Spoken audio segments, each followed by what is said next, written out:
Johnny Hughes, and I hold in my hands a pouch full of identity cards and some bank cards belonging to a gentleman called Kwe Uzel Echampon, or Uzel Echampon Kwe. Ghanaian, I'm sure you live in the UK at some point. When you misplaced your pouch, you need to come identify yourself and then pick them up. Good Samaritan brought them by, so please tell Uzel Kwe. Uzel Echampon Kwe. Uzel is Echampon Kwe. Only tell him that his pouch full of identity cards and bank cards are right here at 3FM 92.7. At least we can do as a media organization to help those who are in need. Now, the Chief Justice of the Republic of Ghana, who currently is on suspension, is headed to the ECOWAS court. What is she going to look for at the ECOWAS court? Because we do know that here in Ghana, she's supposed to be appearing before a committee set by the dictates of Article 146, the President, consultation with the Council of State, put together that committee. So what exactly is Chief Justice Tokonu going to do at the ECOWAS court? Well, the relief she's seeking include declaration that the suspension of her person from the role of Chief Justice violates human rights. A declaration also that the panel instituted to investigate allegations of misconduct was not constituted to guarantee the independence of the said committee, or if you like, the said group. She's also seeking an order to direct the Republic of Ghana to lift the suspension and restore her, the Chief Justice Gertrude Esaba Tokonu, to office. Also, she's urging the ECOWAS court to award a $10 million fine as compensation for moral and reputational damages suffered as a result of her suspension. So, in a nutshell, these are the four things that the Chief Justice on suspension is asking for the ECOWAS court to do. There's fire on the mountain, the song in the background, Asha, of Nigerian origin. Is there fire really on the mountain? Engineer Theophilus Jimega Jr. Kojo is a private legal practitioner. Is also an engineer by now, you know, member of the NDC's communications team. Engineer, good morning. Thank you for your time. Good morning. How are you doing today? I'm greater than Accra. Liberate Chris Malmhese is also a private legal practitioner. He will be joining us via phone so we can have this conversation. First of all, let me begin with you, Engineer, and ask you, this is what the learned Chief Justice on suspension thinks, that she has not been treated fairly. She suffered reputational and moral damages. She's heading to the ECOWAS court. Restore me back to the, if you like, status quo ante. Give me $10 million. And then also look at the other issues I'm raising. Does she have a case? Johnny, good morning. I always listen to your program on my way to work in the morning. Thank you. I'm grateful, sir. Yes, grateful. From all the guys from Blakuma to Kwabenya to all the guys. I wonder how you remember their nicknames and just the voice, and you are there, you get them. Yeah. The work is the work. Yes, so maybe one day have a face-to-face with all of them. And yes, I will. One day. You'll be surprised at some of them. You'll be like, wow, you this small and you this big. And yeah. I met Eben in Kwabenya one of the days, and he didn't sound like his voice. Yes, you see. So sometime maybe one day let's look for. Sound like his personality. Let's look for some funding one day and gather all of them. As you're a rich engineer, there, you have to sort me out. Yes, I will. Okay. I will go by the last one, the award of $10 million for moral and reputational damage. Right. Johnny, I think no other person has damaged the reputation of the suspended Chief Justice more than herself. I don't understand. Yes, I will explain it. Great. I don't know whether you watched the videos the last time she was at the Supreme Court. Yes. The way people were thrusting phones into her face to take pictures of her. Even when she was seated in court, the way people were able to take pictures of her and showed the whole world. Right. And when you go to court, as I always say, the clerk will announce Her Ladyship Justice Saki Tokono versus the Attorney General. Then she will stand up. Oh. Yes. You see, you say, oh, that has shocked your conscience. Then the clerk will say, my lords, the applicant is here. Sunrise on 3FM. Then the clerk or the lawyers, the judges will say, sit down.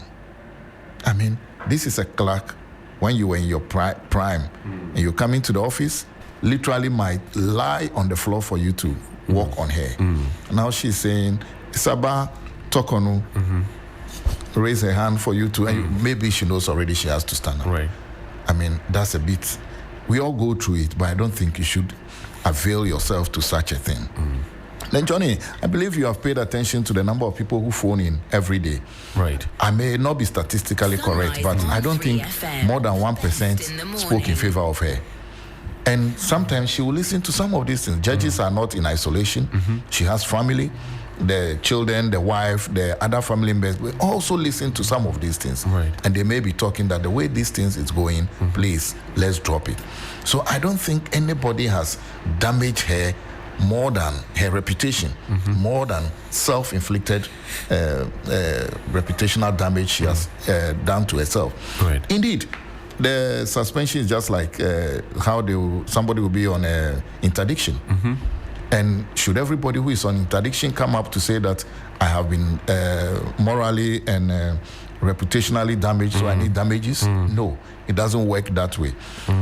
Now, the president was right in suspending her. Look at the amount of fight she has put up. Assuming that fight is translated into while she's in office and this process is still ongoing, and some of the panels will be chaired by her, what would we have had? So I think it's in the wisdom of the framers of the Constitution that when such a thing happens, the person being powerful, let him or her step aside. But the nutshell is that I think the Chief Justice has descended into an arena of self-entitlement. The audio, the bite you just played. That was except from the press conference. The press conference, she said she's not fighting for something like for herself, but she's fighting for justice and her position. But when you look at where the matter is going now, I think she's more than fighting for herself. The Chief Justice says she's fighting for the judiciary. Yes, and which justice includes you. Yes, no, I'm not part. I'm just an officer of the court. Yes, of the court. Yeah, but I can decide not it's to. It's a bigger umbrella. I listened to a colleague friend of mine who is now he's also an engineer. He says that you can take your law. You can be calling me lawyer, but I don't have anything to do with you. Go and do your engineering. I'll do my engineering, so you can take. Yes, but back to our issues we are discussing.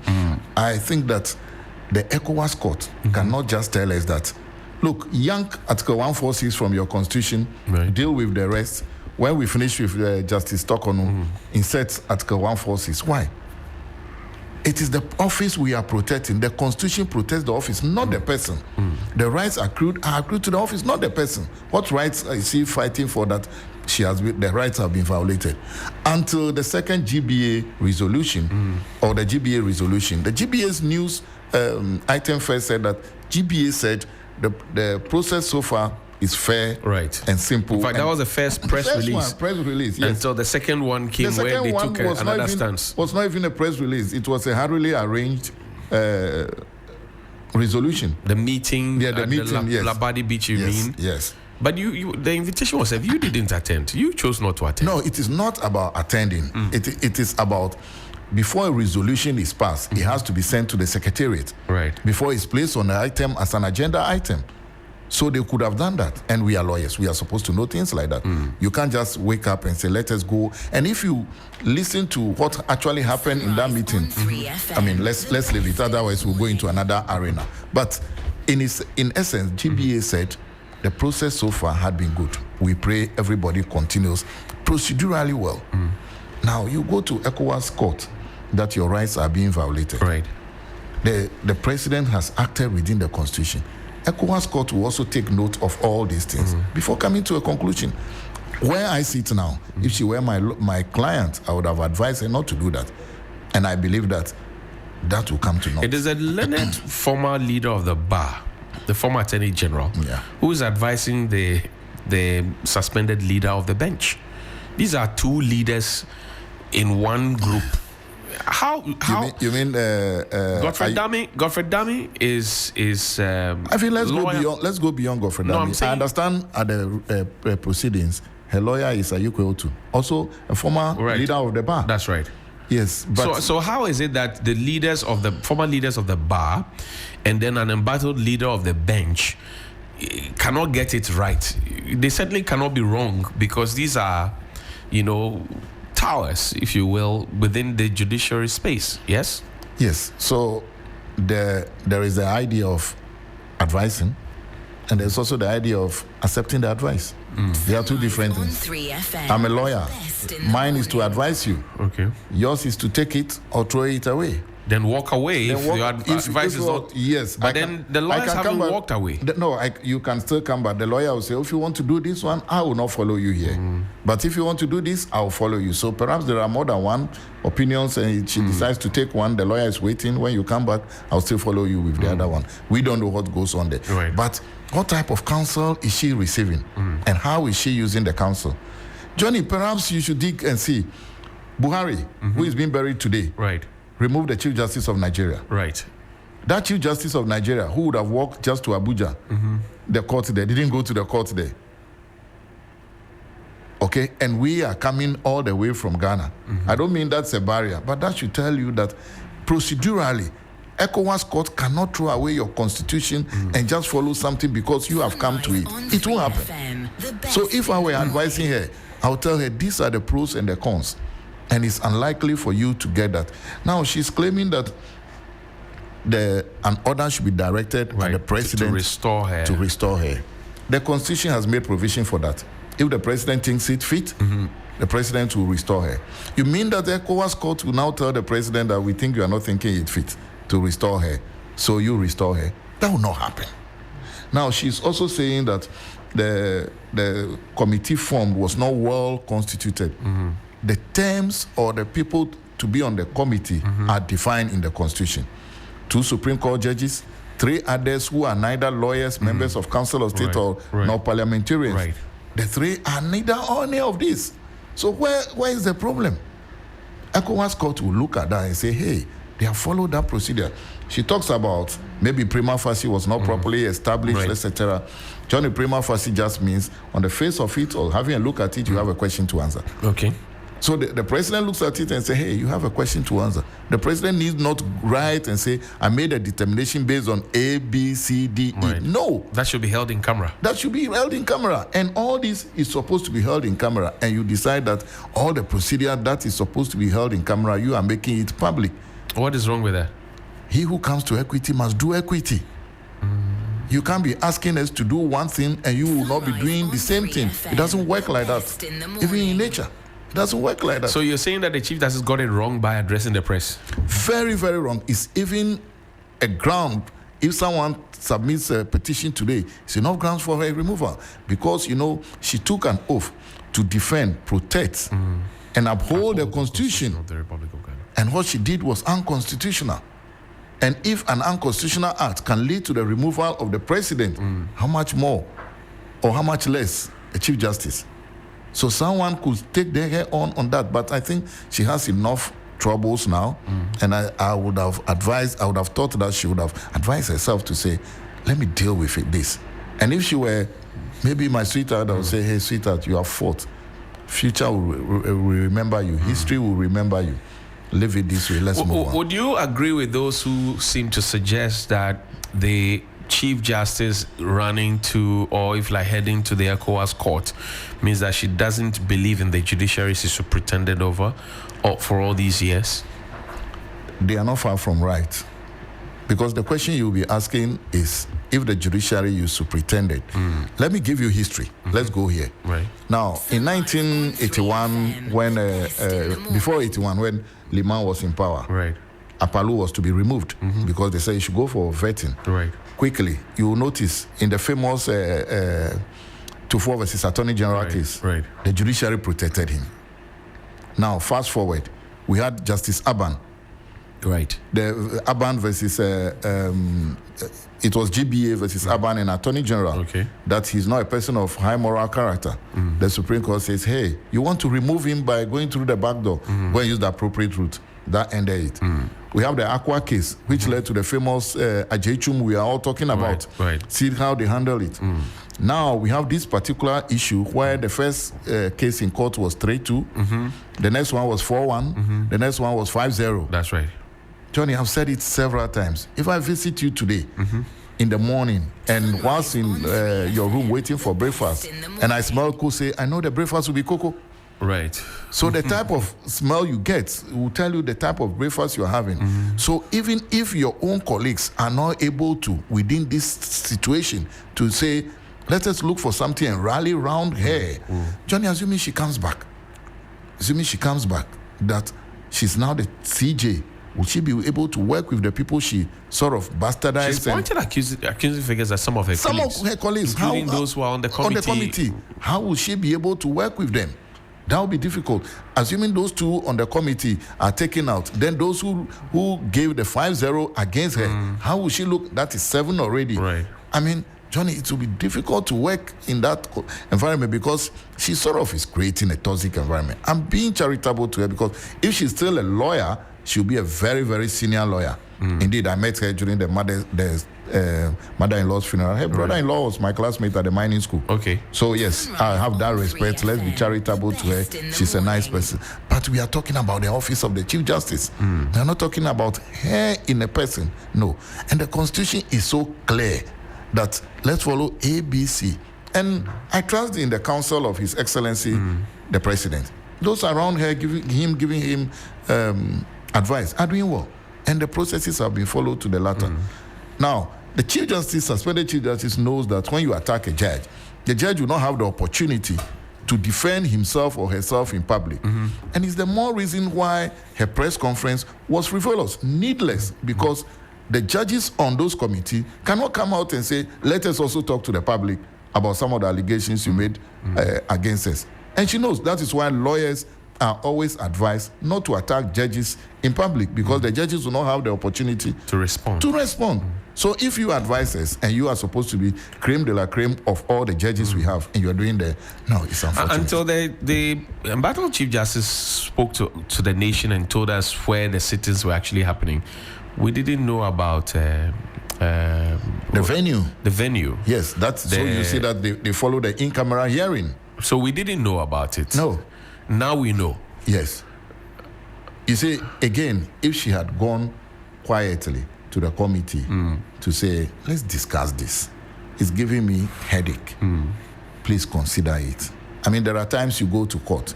You will notice that the case is stuck against your client. Instead of fighting it head on, you can make a submission to say, my lord, my lady, consider it this way. In the interest of this, can we consider it this? Yeah, they are human beings. They will listen to you. But now you have put everything in public domain now. You're saying that people are not being allowed to support you. Assuming I want to go there and support her, would I be allowed in? And you organize 10 of your people, including Eben from Kwabenya, to say that let's go and support Chief Justice. And they have allowed 3 already to support her. Where would they draw the line? Then the in-camera, which, pay attention to that in-camera in the Constitution, is italized. It means there's an emphasis on it. Right. The wording, the font used there is different from the normal font. That's right. So there's an emphasis on it. It is something we all need to pay attention to. So I think that it's unfortunate the path the suspended Chief Justice is going. I think it's time for reset. She should reset and take time and reflect. Liberate Chris Malm Hesse is a private legal practitioner, is joining us on the phone line. Counsel, good morning. Thank you for your time. Good morning, my brother. Thanks for having me. And good morning to your listeners. Great. Now, and I think you have a panelist. Yes. It's a colleague lawyer in studio, and we're getting this conversation on the road anyway. Now, the Chief Justice on suspension is headed to the ECOWAS court. Is she thinking right?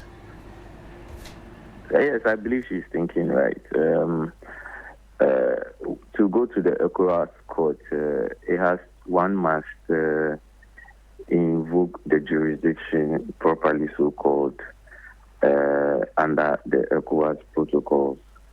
And in invoking the ECOWAS protocols, it has nothing to do with whether the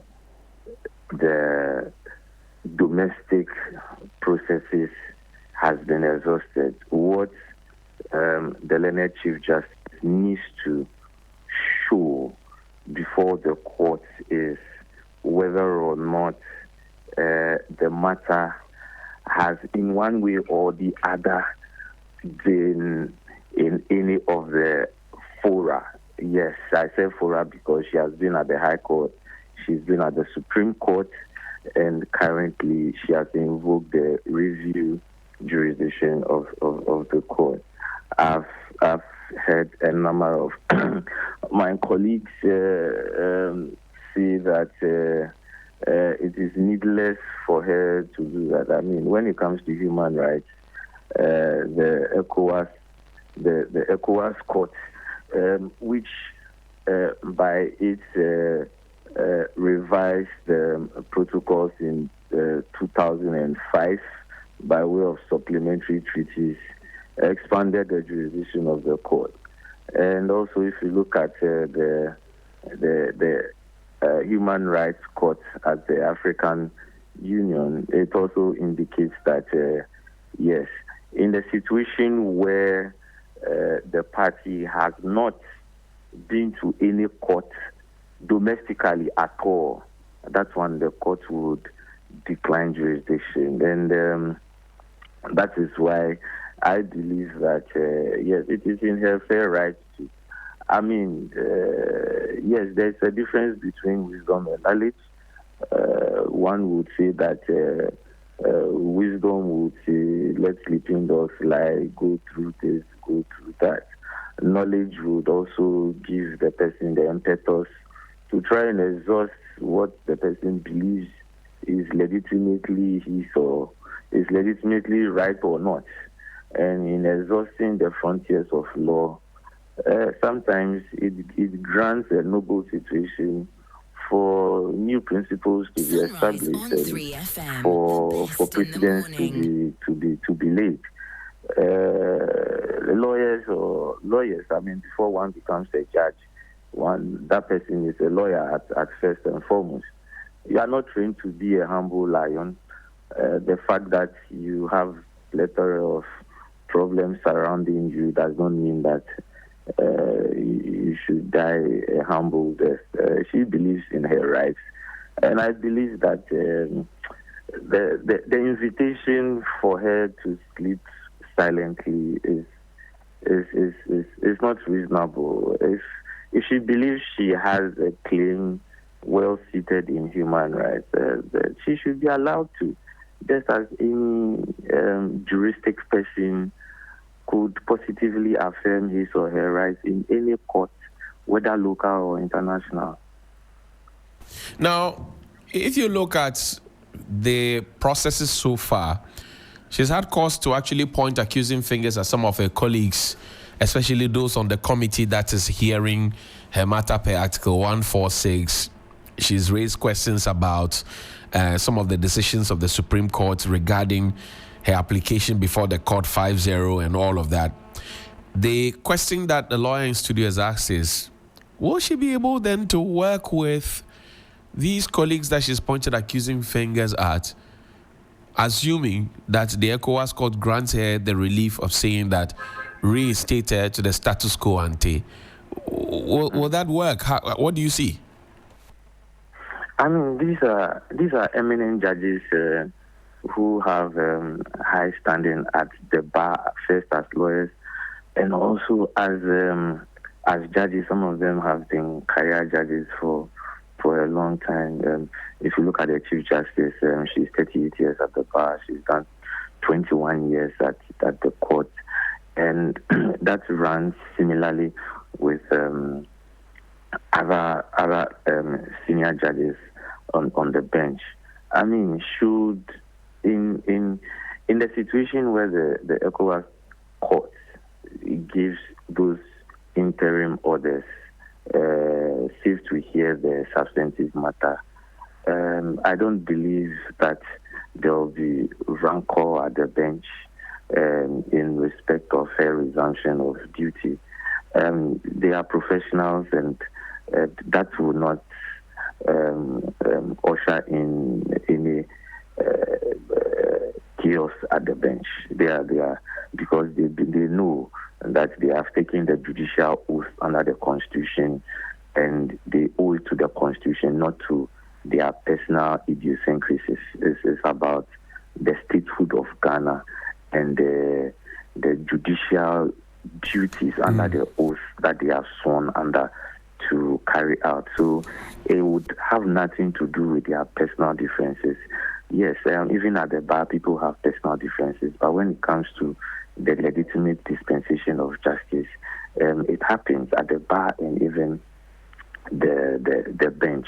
So yes, and more so as they are a faculty or a college of judges at the Apex Court. This should not be on 3FM, a matter that should descend into anarchy. No. Now, you come back to the conversation as to the confusion in the minds of some Ghanaians. While she is before the ECOWAS court, will she still be attending upon the committee here? What's supposed to happen? So if you look at the release that she's looking at, she's challenging the very primacy of all of those things, including the fact that her suspension, she believes that was not done right. She believes it was capricious and all of that, and that she had not been heard right, and that forms the reason for she going to the ECOWAS court. She also says that, she also asked for a relief of $10 million, and that would come up after the court has landed safely.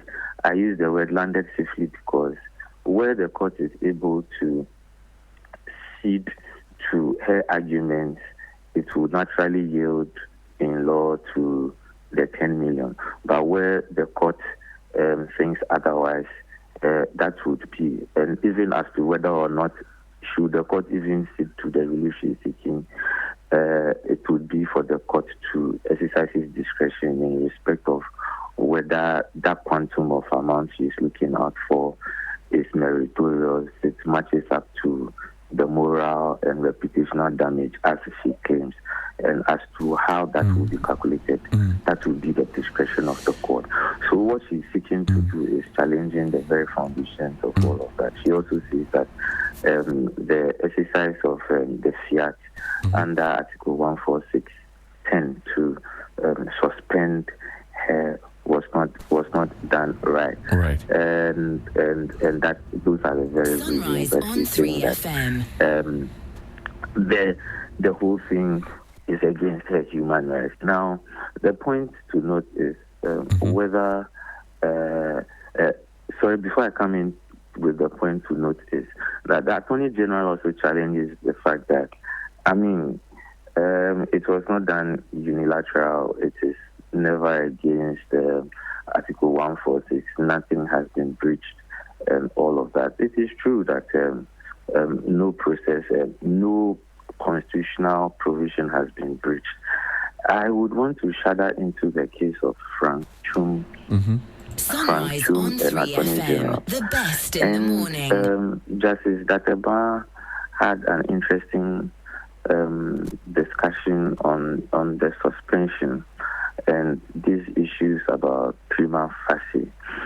Now, the learned jurist in his erudite judgment considered issues about the fact that would we always pin two judges of the Supreme Court down to look at matters in the situation where the weightiness in it are not so supervening. Now, this brings in the question of when further in the judgment, the learned judge identified that there are inherent problems with Article 146 that needs to be addressed. Now, over the years, Parliament has failed by way of addressing this problem. And it is a reason I found judicial happiness when the learned colleague, that is the majority leader, he's a lawyer, indicated that the party or government would put in a constitutional regulation or a subsidiary regulation to deal with that particular matter, so to cure some of these problems. So these are the matters that is before the ECOWAS. But the council, sorry, is it not strange that the Chief Justice is asking for equity? She's asking for the laws to be obeyed. She says the laws have been flouted. But a process that was supposed to be held in camera, she came out there to address the public, giving us a blow-by-blow account, details of everything else that is supposed to be in camera. How do you demand for what is lawful to be lawful, and you do what some lawyers have called lawless? Yes, I agree with you. If you can quote me right on your platform, your TVC and also your subsidiary media houses, I am quoted to saying that what she did was unconstitutional. Again, if you look at the case that I just cited, the court had maintained that when we say in camera, it is never public. And it is also the reason why the Supreme Court declined the supplementary affidavit that she sought to incorporate into her main application, because the Supreme Court was of the view that if they are inclined to have it incorporated, then it would mean that they are enjoining themselves to an illegality that would infract on Article 1468. And that is the very point that the Frank Chum, the Attorney General, frowned upon. And also, if you look at the Ghana Bar Association versus Attorney General, also eruditely speaks to that. So the whole essence of that is to protect the integrity of the office of the Chief Justice. And also the integrity of the judiciary as well.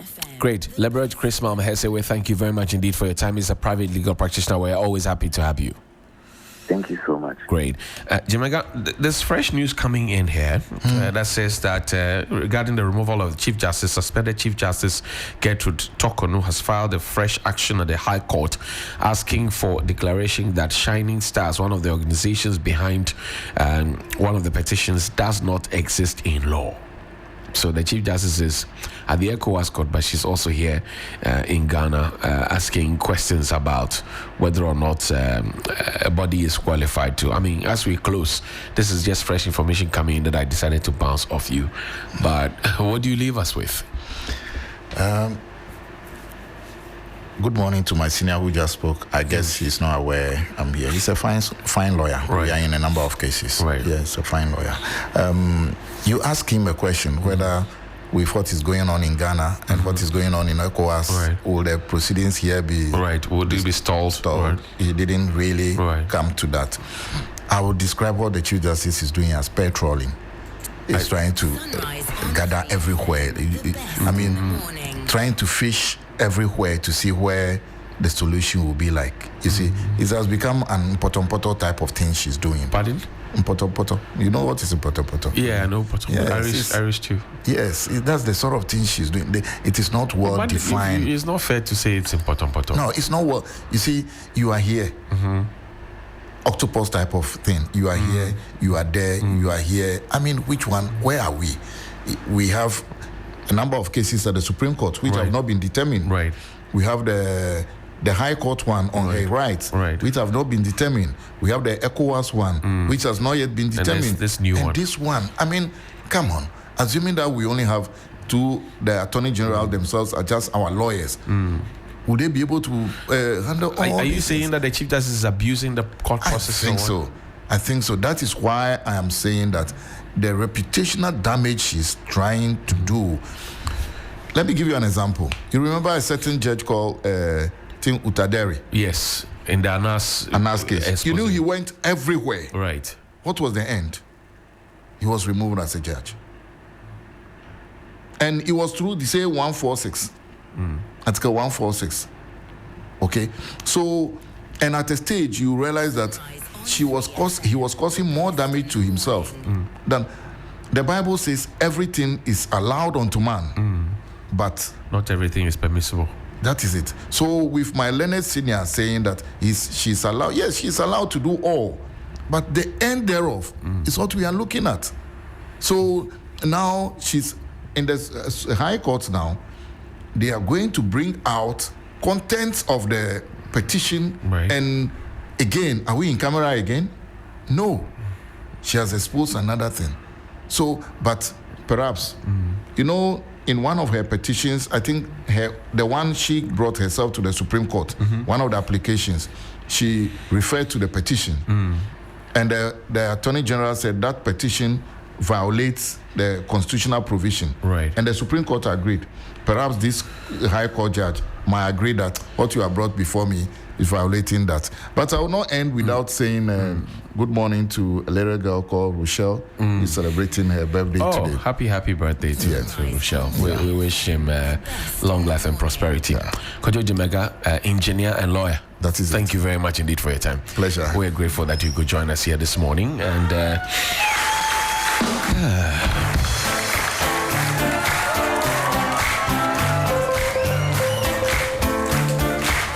there's also some fresh information. Today, Tuesday, July